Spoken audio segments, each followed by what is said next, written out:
क्या आप भी अपने फोन में अपने नाम के रिंगटोन बनाना चाहते हो तो ये टिप आपके लिए है। तो सबसे पहले वीडियो को सेव कर दो ताकि ऐसे वीडियो नहीं मिलेगा।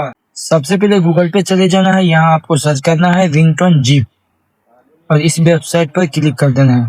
उसके बाद थोड़ा नीचे जाना है और यहाँ पर आपको सॉन्ग सेलेक्ट करके ऐड नेम पर क्लिक कर देना है और यहाँ ऊपर वाला आइकन पे आपको अपना नाम यहाँ पर फिल कर देना है। उसके बाद यहाँ पर क्रिएट रिंगटोन पर क्लिक करके यहाँ से आप डाउनलोड कर सकते हो और इस तरह से कर लेना और आपका इस तरह की song. Shravan Kumar, please pick up the phone. तो ऐसे ही शानदार ट्रिक के लिए हमें फॉलो कर लो और दोस्तों के साथ शेयर जरूर करना है।